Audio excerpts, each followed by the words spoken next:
Halo, selamat pagi dan salam sejahtera untuk kita semua. Oke, sekarang ini kita harus tetap stay teguh atau tetap di rumah aja. Nah, di rumah aja pasti ada tugas. Salah satunya tugas aku yaitu untuk menjelaskan unsur-unsur dari dalam cerpen. Atau apa aja? Ini ya. Oke, unsur-unsur dalam cerpen itu terbagi menjadi dua, yaitu unsur intrinsik dan unsur ekstrinsik. Kita bahas satu-satu dulu. Unsur intrinsik itu ada 7, yaitu tema, alur atau plot, yang ketiga setting, yang keempat tokoh, yang kelima watak, 6 sudut pandang, dan yang ketujuh amanat.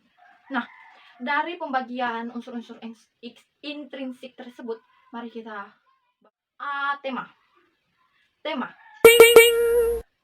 Tema merupakan pokok pikiran yang mendasari jalannya sebuah cerpen, gengs. Nah, tema ini merupakan pokok pikiran. Pokok pikiran itu pasti gagasan pokok, kayak ide utama, kayak intinya yang dibuat dalam berapa baris gitu untuk mendasari jalannya sebuah cerpen gitu, yang mendasari agar nyambung gitu tema dengan isinya. Itulah fungsi dari tema. Yang kedua itu adalah alur atau plot. Nah, alur atau plot ini merupakan urutan peristiwa, gengs, dalam sebuah cerpen. Urutan peristiwa seperti contohnya pengenalan, klimaks, konflik, lalu penyelesaian gitu. Itu merupakan urutan peristiwa yang sering disebut dengan alur atau plot. Lanjut, yang ketiga itu adalah setting. Setting ini pasti sudah tahu, pasti pengaturan, pasti sudah disetting semua gitu settingnya. Tapi pengertian setting ini merupakan latar dari tempat, suasana, dan waktu. Itu merupakan setting, gengs. Semua itu disetting. Seperti latar tempat di rumah, di sekolah gitu.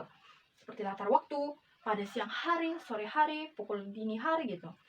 Dan latar suasananya itu adalah di sepi, hening, ramai, ribut. Itu merupakan latar dari suasana. Oke, masuk ke macam yang keempat. Pembagian yang keempat itu adalah tokoh. Tokoh merupakan pemeran yang memainkan dalam sebuah cerpen gitu, gengs. Tokoh ini terbagi jadi dua gitu. Ada tokoh utama dan tokoh pendukung. Tokoh utama ini dia adalah orang yang selalu muncul dalam sebuah cerpen. Itu tokoh utama. Dan tokoh pendukung atau alias tokoh pembantu ini merupakan tokoh seperti orang tua atau pembantu atau bibi atau warga-warga sekolah. Itu merupakan tokoh pembantu. Oke, masuk ke pembahasan yang 5, merupakan watak. Nah, watak ini merupakan sifat yang dimainkan oleh tokoh tadi di dalam cerpen. Watak ini, gengs, terbagi menjadi 3, yaitu protagonis, baik, antagonis itu sifatnya jahat, dan netral itu kayak netral aja. Dia kadang baik, kadang jahat, kadang dukung gitu, kadang enggak gitu. Itu merupakan dari watak.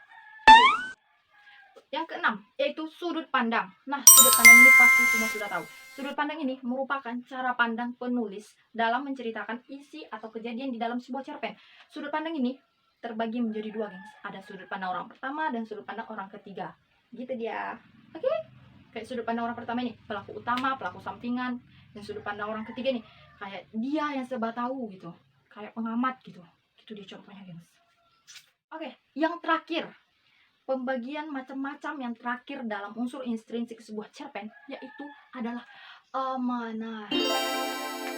Amanat merupakan pesan atau pelajaran yang terdapat dalam sebuah cerpen, baik itu tersirat maupun tersurat. Keren, kayak lagu.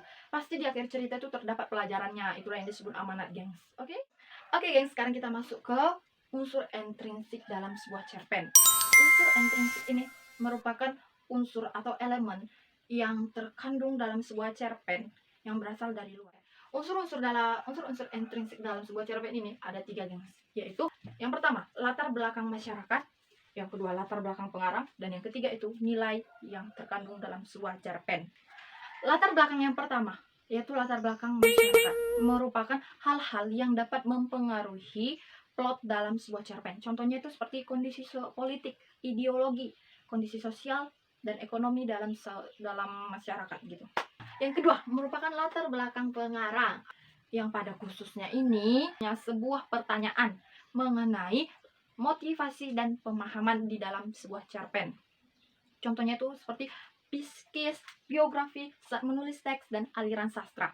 Dan yang ketiga merupakan nilai yang terkandung di dalam cerpen, yakni adanya sebuah nilai-nilai yang telah terkandung di dalam sebuah cerpen seperti nilai sosial, moral, agama, dan budaya. Oke, segitu aja untuk video kali ini mengenai unsur-unsur dalam sebuah cerpen.